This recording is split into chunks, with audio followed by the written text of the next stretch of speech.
Ladies and gentlemen, welcome to episode 20, the big old 20. We have made it. That's a lot of episodes. We have got a lot coming up this week. But before we do that, if you are new, you won't know my voice. My name is Jordon Lawrenz, and I am joined alongside the one and only Drew Skyberg. Drew, it just happened. Seattle Kraken expansion draft. How did the team do? I mean, you know all about it, right? Yeah, I totally know a lot about my hockey, Jordan. But I did see that they had the expansion draft. I noticed Yes. that. They went very defensive heavy, and they have a lot to live up to because the Vegas Golden Knights, in their first year, made it to the Stanley Cup Finals, where they lost to Washington. And what's his name? Oh my goodness, now I'm blanking. He's got no teeth. I can't even think of his name at this point, but he won his first Ovechkin. Yep. Alex Ovechkin, there it was. He won his first Stanley Cup at that point. So I don't know why I was blanking there, but we got it done. Episode 20 here today. It's not quite as special like last week was, but here we're focusing a lot on the NBA season that just happened. And speaking of the NBA, Drew, what's coming up this Wednesday for the people? It's not the Summer Sports Spectacular. No, we have a little bit of a schedule change, and we got an NBA draft preview coming your way, and it's going to be great. Bucks Believer is going to be on with the one and only Drew Skyberg to talk about some draft picks. We got a Wario meter game we're going to play. We got some other fun things in mind, and it's going to be a great episode. Should be awesome. And that leads right into our shout out of the week. It does indeed go to the one and only Bucks Believer for multiple reasons. First of all, Bucks Believer believed in the Bucks, and finally they won themselves a championship. So shout out for that. And then as well, we got to thank the guy. I'm going to be on vacation, as we say. I'm going to be in Nashville coming up this weekend. So Monday, we had to flip the script a little bit. Episode 21 is going to be Drew and Clay. It is going to be very, very interesting, isn't it? Yeah, it will be. You're going to hear me go, ladies and gentlemen, welcome. So that's going to be great. I'll do a little bit of a rundown of our segments as well to start. So it's going to be certainly a little bit different.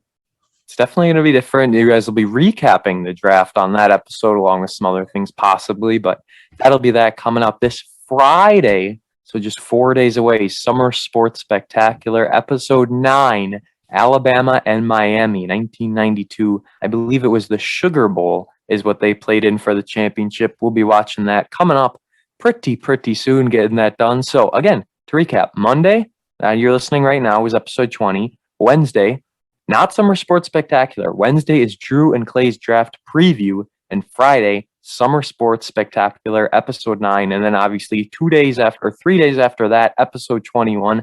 And we're not sure about episode 10 of Summer Sports Spectacular. We're looking for Friday. So that would be August 6th is what we're looking at for the finale, but we'll have to play it by ear and see how that goes. So other than that, guys, can't thank you all enough for the support. The t-shirts, I will be calling tomorrow. I've got to get these things figured out. God.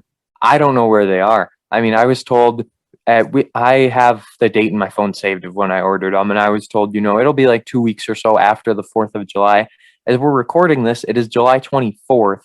And that's 20 days after the 4th of July. For those of you who aren't good at math, that's 3 weeks. And I have not heard one update. I have not heard anything. Thankfully, we have our money. We didn't pay for them up front, but our patience is running out at this point. We're going to be getting the shirts. Don't you guys worry. Please support us still, even though we didn't give you your shirts yet. Apple Podcasts, 5-star review. Facebook, you can like and follow us on there. Instagram, Drew, we've been getting the followers.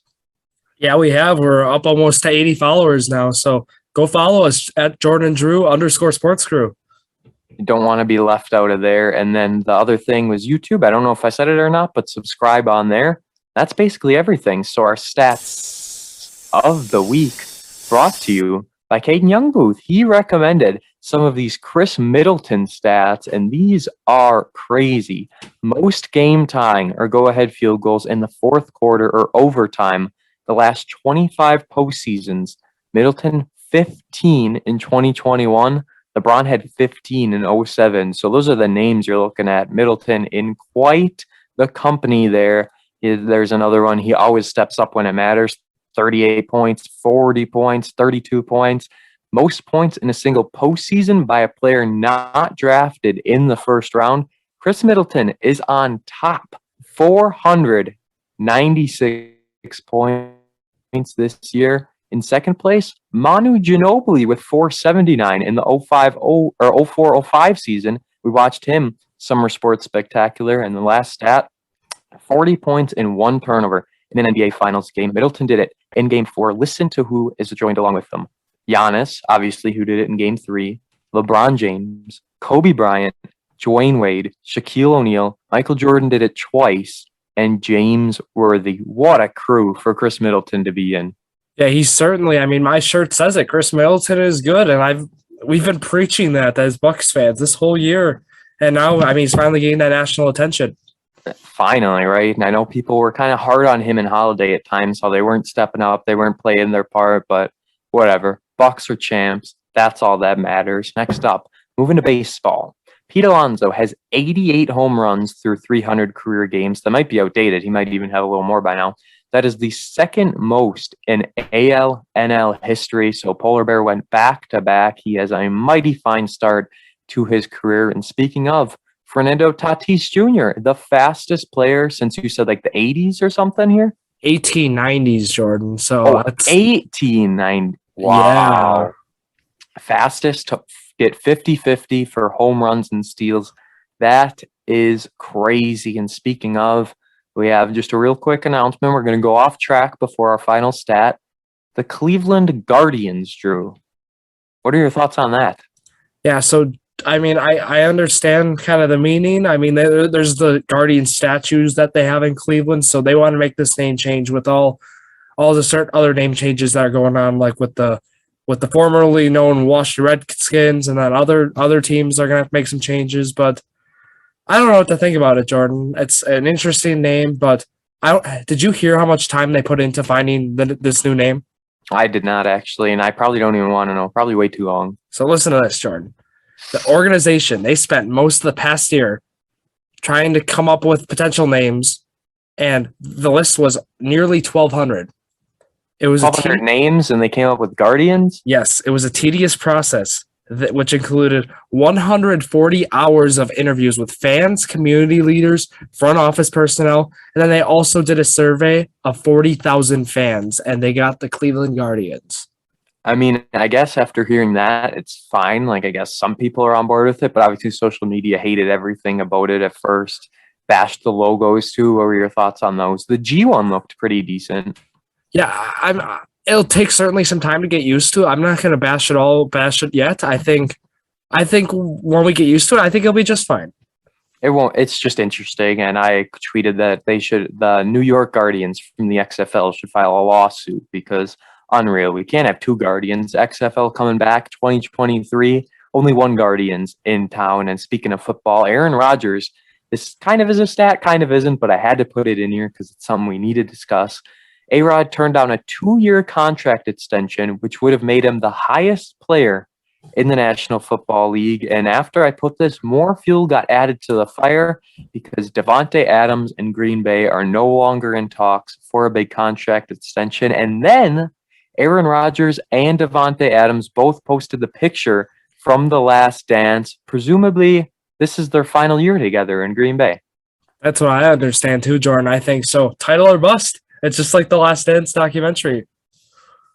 It's not good. It's, as Packer fans, it's certainly worrisome. And I don't even know if Rodgers is playing. We still have no idea what's happening with Aaron Rodgers, but you'd think he'd give it his all in his final year. Maybe he'll do the opposite. I don't know, but Adams might go to the Raiders possibly after this. We're going to have to see what happens. But if it's his final year in Green Bay, we need help with receivers. I am looking forward to this football season, but I'm also very, very worried. So that moves us to on this day. The date's July 26, 2021. On this day in 1928, the Yankees scored 11 runs in the 12th inning to beat the Tigers 12-1. This made me think of the Bandits game I was at the other night. They were down 6-0 in the 7th inning, basically an hour-long 7th inning, the wildest inning you will ever see. Ejections, swearing, cuss words, bad calls, terrible errors, everything possible.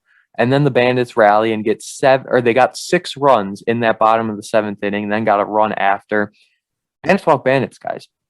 Playoffs coming up. They get this week off because they're the first seed. Past 3 years, Drew, They've been unbeaten in league games. I mean, this team is unstoppable. Hopefully, we'll see you all at some Bandits games coming up when they have playoffs. The format for the next 2 weeks, so not this week, but potentially 2 weeks after. Wednesdays on the road, Fridays at home. Then obviously, if they win both of those games, there is no game Saturday. If they lose both, there's no game Saturday. But if they split, Game 3 is on Saturday. So Friday, Saturday home games potentially for 2 weeks in a row. Not this week, the next week's after. So moving on this day, 1933, Joe DiMaggio ends a 61-game hitting streak. That is video game numbers.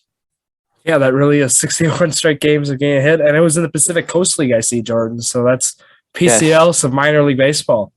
Yeah, I mean, maybe made it a little bit easier, but still 61 games with a hit. That is crazy. On this day in 1962, Milwaukee Brave Warren Spahn set a record 31 home runs by a pitcher. And you told me that is a career record, not to get confused for a season.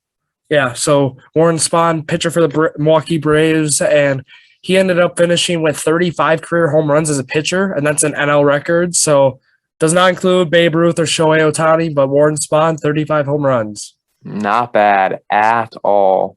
Now, on this day, 1984, Pete Rose from the Expos tied Ty Cobb 3,502 singles. That is a lot of singles. And lastly, on this day, 1992, Nolan Ryan strikes out as 100th batter for 23 consecutive seasons. Can you imagine being that good and that consistent for that long? Yeah, longevity for some pitchers back then was crazy. I mean, Nolan Ryan, Randy Johnson, Roger Clemens, just those guys were like workhorses for many years. Unbelievable. I can't even imagine. Even in a video game, I don't think you'd be able to put up those numbers. So that is that. And now it is time. If you guys are fans of the Summer Sports Spectacular, you're going to feel right at home here because we're kind of taking that format a little bit for this past season of the NBA. So 2020-2021 season, we know what happened. We know the champs, but it all started December 22nd. So what were your thoughts on this, Drew? Coming off the COVID season where they all of a sudden just decided to stop the season, then they're going to play a few games, then they're going to go into the playoffs months afterwards. And then just a few months later, they're back in action for this season. I know players weren't happy. Yeah, I was kind of mixed about it, Jordan, at the start because it was a 72-game season, just like you mentioned, a quick off season, and I was worried about us. We were not going to be able to have that authentic NBA season experience like in the bubble because at first with the pandemic, I mean, fans were limited. Some arenas were not allowing any fans. Some were minimal crowds. So I'm really glad the season was able to happen because, as we know, more fans were getting let in week after week. So that was really good to see. And I was going to say, obviously, playoff time, those fans were there and they were packed and it felt just like normal. So notable retirements before we get into the year. Andrew Bogut, the former Milwaukee Buck, he ended up retiring. Evan Turner, Joakim Noah retired. He was like a Bull for a long, long time, wasn't he? Yeah, he was. And yeah, he won the 2014 Defensive Player of the Year with the Bulls as well. Hey, nothing wrong with that. Giannis, Defensive Player of the Year as well. And then the big one that we talked about, Marcus Aldridge retiring during the year. It was April 15th. So that was kind of crazy with him retiring, unexpected to say the least. And other than that, there were so many coaching changes during the offseason, so many different things. Steve Van Gundy, hired by the Pelicans. Doc Rivers goes to the Sixers after ending things with the Clippers. Steve Nash gets hired with the Nets. We know how that ended up. Tom Thibodeau, new coach of the Knicks. I mean, some big things here. Any of the coaches you wanted to touch on? I mean, you nailed them all. Basically, Tom Thibodeau was big for the Knicks this year, of course. But yeah, big coaching changes this year.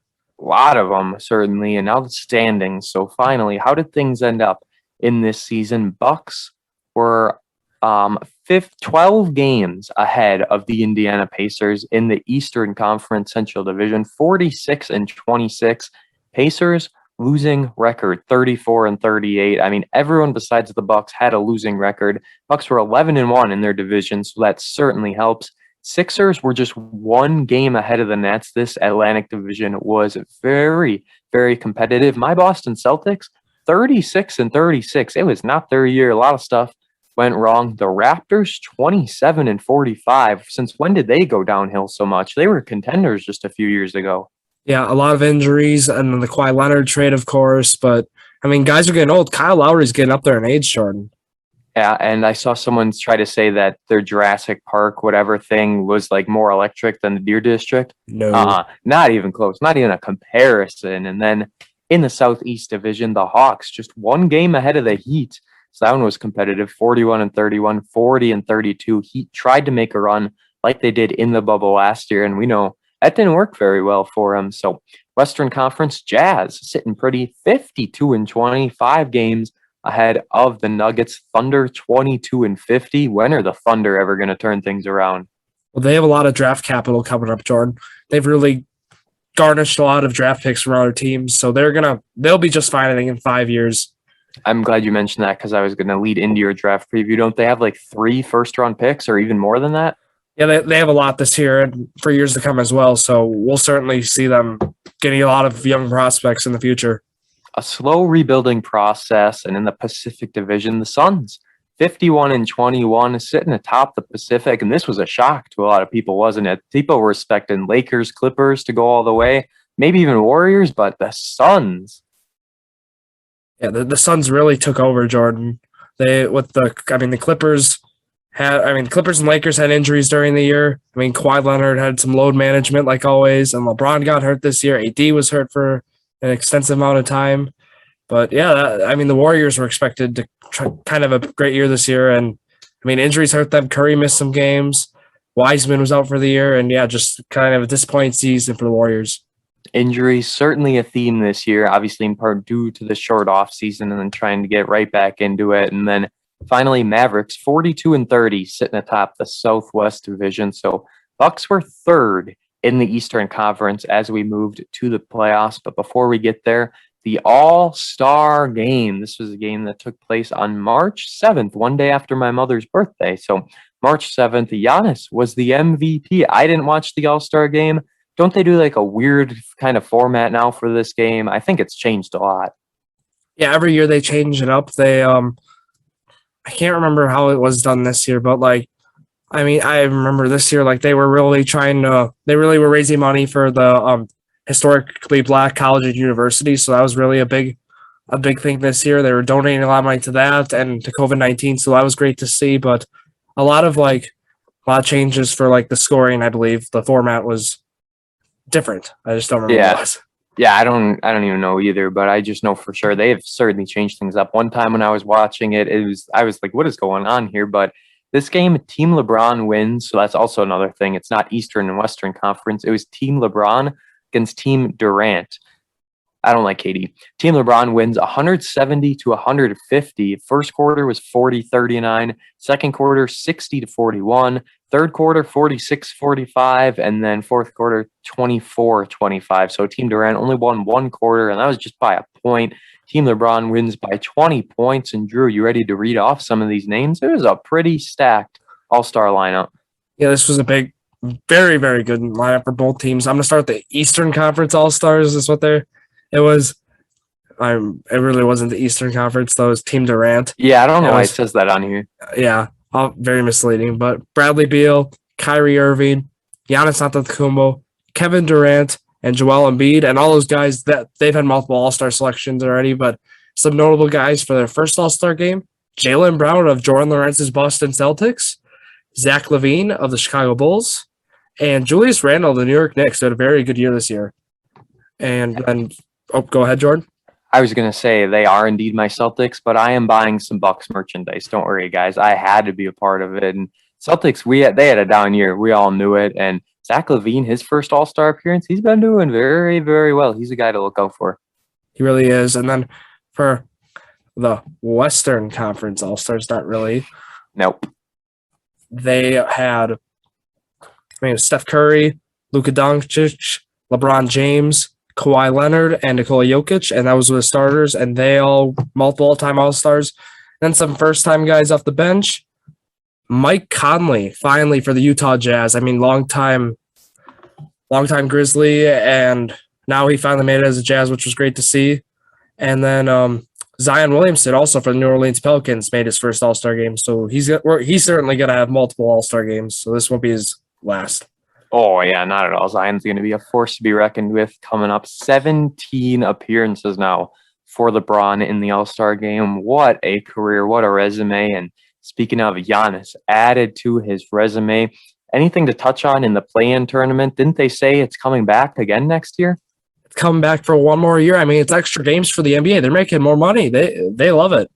They love it. Players don't really love it. Fans are kind of on the fence about it too. I know some are fine with it. Some hate it. But then we get to the playoffs. It was a wild playoff year. We did a preview for it. We talked about what we expected. Clay was on there. First time we had him on. We talked about the Bucks season. We talked about what we expected. And I don't think any of us expected a Bucks and Suns finals, but that is what we got, and there's nothing wrong with it at all. Road to the finals for the Bucks. Saw them beat Miami, swept them 4-0, and then this controversial Nets series. Do you think the Bucks would have been able to win this series if Kyrie was healthy and they had Harden as well? Because Harden kind of just played the last few games. Jordan, I'm going to be honest with you. I don't think so. I think with the momentum they had with Kyrie, I don't think that would have been likely. No, I don't think so either, but they end up winning in 7 games. KD could have won it if he had a shoe size 1 or 2 sizes smaller than what he did. He was so close with that one shot to end things, but nope. And then Bucks beat Atlanta in 6 games. I was at game 1 of that series. I was at the only home game the Bucks lost all postseason. Like, what are the chances of that? Yeah, just called that Jordon Lawrenz luck, you know? That's unreal. I have such good luck with baseball games. Anyone I go to, the team always wins. Booyah, we're down like 6 runs or something in one game I was at, and they came back to win. Bandits, they're winning because I'm there. I mean, maybe it's just a baseball thing that's good for us. So Bucks have their ticket in the finals. Phoenix knocked off the Lakers 4-2 in the first round. Then they swept Denver 4-0 and handled the Clippers in 6 games. So both the conference finals and the finals went 6 games. As we know, Bucks in 6, Milwaukee Bucks get the job done. Let's talk about it. We talked through some of the other games, but game 5 and game 6 were indeed the big ones. Bucks win on the road, game 5. This was a huge win. I figured that this was going 7 games. I figured home team was winning every one, and then it'd be up in the air. But Bucks beat the Suns on their home court, 123-119. And Drew, that was a turning point in this series. I think everyone after that game pretty much assumed it was over. Yeah, you could just really tell. I mean, even the ESPN ABC announcers, they were always questioning the Bucks this whole postseason. It seemed, and now when you see them win on the team or on the opponent's floor, I mean, it just really changed up. And I mean, there's always this old saying, Jordan, that it ain't a series until the opponent wins on the opposing team's court. So, I mean, that's what we saw here. And I mean, that proved to kind of win the Bucks the series because they had to win one time in Phoenix to win the series. 100%. And they won game 5, giving us that Bucks in 6. I don't want to say all credit, but the Drew Holiday. They played a long time, along with Giannis's block. I don't remember what game that was in, but that's another one that'll be coming up so many times. We'll be seeing pictures of that, the videos of it. 40 points for Devin Booker in game 5. Not enough as the Bucks get the job done. And then game 6, Pfizer Forum, July 20th was the date. 105-98 win for Milwaukee. 50 points for Giannis Antetokounmpo. And did you see that one of the bars was saying if for every free throw Giannis makes, I'll give out a free shot? And then I think Giannis was like 16 of 17 from the line or 17 of 18, 19. I don't know what it was, but if Giannis wasn't half as good from the free throw line this game, they wouldn't have won, plain and simple. Yeah, and I think this game really solidified Giannis's legacy as he always had a bad rap for significantly like his performance decreasing in the postseason. I mean, he just proved all the haters wrong. He went to Chick-fil-A after and got a 50-piece nugget for his 50-piece nugget of points. And they also, certain Chick-fil-A's now are having a special in honor of Giannis's order. They have It's I forgot what the drink's called, but it's half. It's what Giannis's drink order was. It was half Sprite and Sprite lemonade. Sprite and lemonade. So if you want to go to Chick-fil-A around Wisconsin, I mean, be sure to get that limited time offer. I mean, it's just crazy. And then, like, we were seeing all the videos of Giannis just doing all these normal, everyday human things as he's just holding the trophy. I mean, this guy, how can you not like Giannis is my question. The way he was dancing after the game as he was coming out, FaceTimed Thanasis. I mean, crazy, crazy stuff. But other players stepped up in this game. Middleton had 17, which is fine. Bobby Portis had 16 points, including 2 threes, I believe, in this game. Bobby Portis, people were sleeping on how big of a factor he was in the Hawks and Suns series. Like, sure, he's a liability on defense. He's a little bit of a hothead at times. He did get a technical foul from running down the court. But this dude really just brings energy to the team like no one else can. Bobby. Yes. But yeah, I really hope Jordan. I mean, I'm gonna say I hope he somehow comes back, but it's not gonna happen. Because with the money, what the Bucks can offer him, he could be making just like $10 to $15 million a year with the performance he just had this postseason. I don't know if you remember a guy for the Raptors, Bismack Biyombo. He had a big postseason for the Raptors that year, a couple years back. He got a 4-year, $72 million deal with I believe it was like the Magic or or it might have been the Hornets. And he really significantly, he played over his head for a postseason. And a guy like Reggie Jackson for the Clippers recently had the same thing. And there's chances are he's going to get some big money. Hopefully, I don't regress, though. Hopefully. And then it's one of those things also where you're taking a certain downgrade with the team you choose. I mean, you go from winning a championship to probably a losing record, but just depends if those millions more dollars are worth it. And honestly, they probably are. So it's just one of those things where you got to put up with either a losing season or losing out on like tens of millions of dollars. And I think 9 times out of 10, they'll be choosing the losing season and just stick it out. So Holiday, 12 points, 11 assists, 9 boards in this game. But Giannis, 50 points, 14 boards, 5 blocks as well. The Suns weren't themselves. Devin Booker didn't do too well in this game 6. Chris Paul had 26. He had a slow start, but then he heated up a bit. But at the end of the day, Bucks win on their home court. And I mean, it's so fitting for them to win in 6 games. Anything else you want to say on the series? Chris Paul goes home without a ring once again. Devin Booker, I think it's pretty iconic GIF at this time. GIF, whatever you want to say, of him saying the bad D word after the game. I mean, it's kind of sad watching the video, but if you haven't seen it, it's that. So I don't know. Bucks in 6, man. Yeah. One thing I want to add, I don't know if you saw, Brandon Jennings had his drum ready, and he was banging a drum before the start of Game 6. He was really kind of like their mascot this series, and it was great to see. And he was at the parade, actually. I was only able to watch a little bit of the parade because I was working, but I'm glad Brandon Jennings his prophecy was able to be fulfilled this year, and I'm so happy for the Bucks. And, 50 years, Jordan, this is something once in a lifetime that possibly. And I really hope the Brewers can, one day. That's my other team. That's my one goal, Jordan. Bring us the championship in Milwaukee. Oh, we're huge Brewers fans, and they're undeniably one of my favorite teams. The Brewers and Packers they're my teams, and for the Brewers this year, things are looking good. We'll see what happens. Everyone says Bucks are just a regular season team, and here they are in the postseason. Yeah, whatever. They get lucky with the injury here or there, but they did it, and they beat such a trio with Ayton, Paul, and Booker. But I don't know for the Brewers. We'll talk about them in a minute. But next, NBA awards for the year. You agree with mostly everything, huh? Yeah, I think they really got the awards right this year, Jordan. I think I really can't make any arguments for these. Most valuable player, Nikola Jokic of the Denver Nuggets. He had a phenomenal season. He led the league in PER. So he had that was crazy.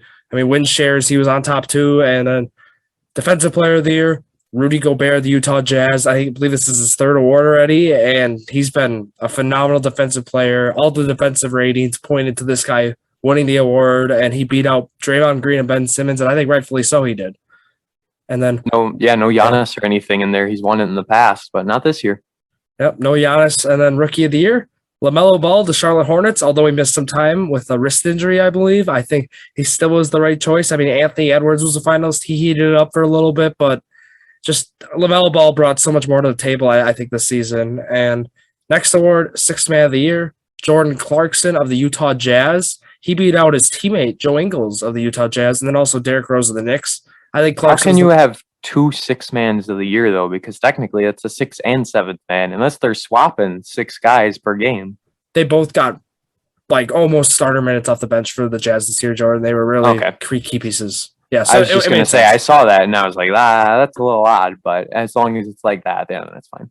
Yeah, that's what I thought too. And then most improved player, Julius Randle of the Knicks, Jeremy Grant, and Michael Porter Jr. were also finalists for this award. And the next award, Coach of the Year, Tom Thibodeau, the New York Knicks. And I mentioned him at the start. I mean, he really turned that Knicks team around. The Knicks actually had something to cheer for this year.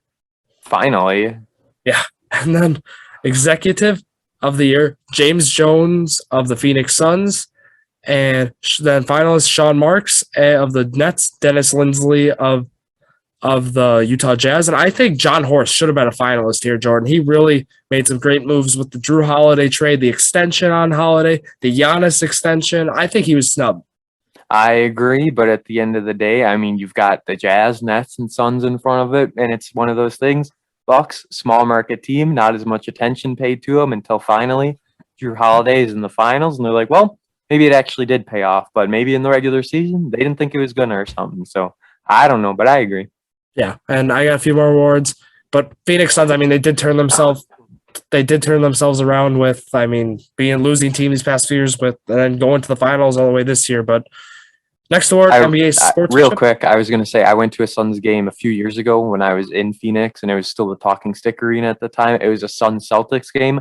There were more Celtics fans in the arena than Suns fans. So Suns fans were totally turned on their team, and boy, did they turn it around in a short span. They really did. And the NBA Sportsmanship Award, which we talked about a few weeks ago. Yeah, I thought it was fake. Drew Holiday of the Milwaukee Bucks. And he beat out guys like Bam Adebayo, Harrison Barnes, Josh Okogie, Kemba Walker, and Derek White. So congratulations to Drew Holiday. And then the Community Assist Award goes to Devin Booker of the Phoenix Suns. So, I mean, that's always a great award, helping out the community. Sure. And we don't like the guy as much, but hey, it's as long as he's doing good things, that's fine. A new award, Jordan. I don't think I've ever heard of this one. The Kareem Abdul-Jabbar Social Justice Champion Award. So that went to Carmelo Anthony of the Portland Trail Blazers. And Drew Holiday was also a finalist for this award as well. So congrats to Carmelo Anthony on receiving that award. Yeah, so it was created this year and it was awarded with honors players who are making strides in the fight for social justice. So that's just another one of those things about politics being brought into sports, but an award's given out for it. So other than that, NBA first team, Giannis, Kawhi, Jokic, Curry, and Doncic. And the only thing I disagree with here, Jason Tatum got snubbed. Do you agree? He wasn't on any of these teams. Well, Jordan, I'm looking at the guys who kind of beat him out. I mean, you can make an argument, Tatum over Jimmy Butler, maybe. That's the big one I saw right away. I think you certainly could put him there, but I think as a forward, because that's what he would have been as, I think I'm okay with him not being on the second team or the first team, but I think he certainly should have been on the third team. I agree, and he didn't get on the third team at all. So that was that NBA season. It's a wrap at this point. I think we're basically back to normal for next year. Besides the play-in tournament, are they doing everything like it should be now? I mean, besides the play-in tournament, we're going to have the full 82 games, so that'll be great to see, and I'm looking forward to it. Free agency starts awfully soon, Jordan, so that we'll have some more news certainly on this podcast.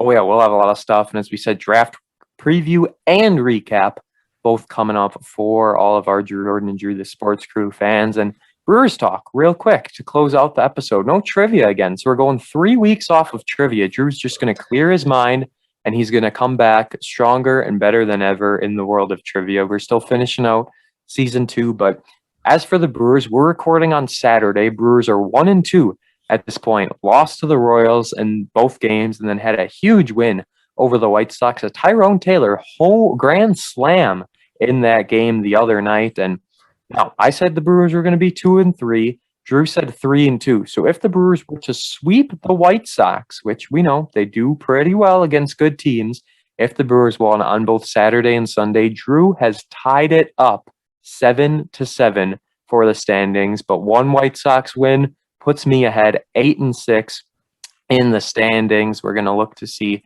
how that series ends out. And before we get to next week, Drew, you've got some injury updates for us all.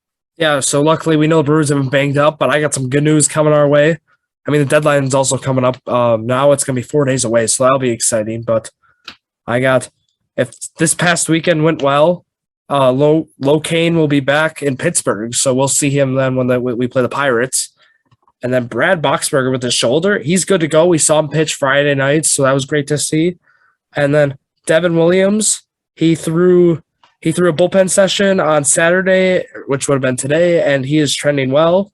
I mean, so that would have been 2 days ago. 2 days ago, yeah. Today's we're recording. What even happened to him? Like, did he go out mid-game, or was it something afterwards? It was some elbow soreness, I believe. So it was something, yeah. And then Shaw with that shoulder injury we saw, and then also Daniel Vogelback with his hamstring injury we saw. Both those guys were going to miss long periods of time. They're beginning rehab assignments already, Jordan. That's really good news. That is very good news. So we might see those guys in a couple weeks. Any of them going to be in AAA this coming weekend when I'm there? I'm not sure. They might be starting. They actually could be in Nashville. Possibly. I think that they might be in AA though. Yeah, so that's what I was thinking, starting low, especially too, because they're pretty big injuries that they're coming back for relatively early. So I don't know. That would be awesome to see Travis Shaw and Vogelbach in AAA. I was hoping for Kane, but obviously we're glad to have him back on the Brewers. And as you said, Pirates series, it's the first game up, a Brewers off day on Monday. So they are not playing Monday, but 27th, 28th, 29th, Tuesday, Wednesday, Thursday against the Pirates. All of those games at 6:05. And then a 3-game series against the Atlanta Braves. So the Braves at this time of recording, just under 500. They're hovering right around it. Pirates are doing terrible, but Brewers don't do the best against the Pirates. I'm going to go first this week, and I'm not going to pick a super bold pick, but I'm going to go 4-2 on this week. All right, Jordan, you leave me the option now. As we know, I got to go 3-3, 3-3, or 5-1. You know what, Jordan? I like their matchup against the Braves the weekend. I mean, they're all home games too, right? And I'm gonna say 5-1. The Braves games are actually on the road. They are actually on. Okay, yes. Never mind then. They are. I'm still gonna go 5-1 though. I don't blame you for that. Brewers do fine on the road. It's not one of the big things, but 5-1 would just be a sweep over the Braves and then losing 1 to the Pirates, which I think is very likely. They usually don't sweep the Pirates for whatever reason, so. That is that. Next week, then, right away, Brewers and Pirates. Again, August 2nd, 3rd, and 4th. And then a huge series against the Giants, who are a powerhouse. That'll be a big, big test for this team. Hopefully, you guys watched the Brewers and White Sox. They were on ESPN last night. So can't wait to see the national broadcast and how little they know about this Brewer team. But other than that, what else you got? Anything else Brewer-related, Bucks-related, Packer-related? I got a few things about the Brewers, Jordan. I will be at that game, actually. So I will be there. The Sunday game? I was at yesterday's game, so you can hear my rant about the ESPN broadcast like usual. Actually, I won't listen to it. So you won't even get to hear it. Yeah, you're lucky. That made me think we have another MLB on YouTube game coming our way. The Brewers and Giants are on YouTube so I mean you'll hear a little bit more rant about that from me. So maybe it won't be Freddie Garcia for once. That's what I'm hoping. Hopefully not. Do they flex like the YouTube games so they just have big games? Like, do they just pick and choose what they're doing, or is there like a schedule that's set? They have a schedule usually at the start. Like they pick like what they would perceive as big games, but they sometimes I believe move it around. So like now we know like you would have said the Brewers and Giants would have been two of the best teams in baseball at the start of the year. So now I mean they really kind of move that one around, and also this ESPN game, as we know, they moved it tonight because both these teams are in first place. So it'll be a great game. I'm really looking forward to watching. Yes, can't wait for those. And that basically wraps up episode 20. We hope you guys enjoyed our MLB recap last week. This week, we're getting back on track. A little bit of everything this week. Next week, it's all thrown off. I'm missing the episode. It'll be Drew and Clay for episode 21. Hopefully everything goes well and we get it all up right. But 3 episodes this week. As we said, episode 20 today. You're listening to the end of it here. And Wednesday, NBA Draft Preview with Drew and Clay, and then Friday, Summer Sports Spectacular, Episode 9, Alabama and Miami College Football, Super Bowl III. The fans were not listening to that one. That one's got some pretty low listenership, but hopefully college brings it back around. Drew, shout yourself out. You can follow me on Instagram and Twitter, Drew Skyberg, DREWSKYBERG. Jordon Law _PXP on Twitter for me. I'll be posting some Nashville Sounds pictures on our social medias, the Facebook. We get a lot of good stuff on there. Jordan and Drew, the Sports Crew. Like and follow us on there. Follow us on Instagram, Jordan Drew _Sports Crew. YouTube, Jordan and Drew, the Sports Crew. Follow us on Apple Podcasts and leave those 5-star reviews. That's all we got this week. A lot of episodes coming up for you guys. Thank you all for listening to episode 20 of Jordan and Drew, the Sports Crew, the perfect podcast for you.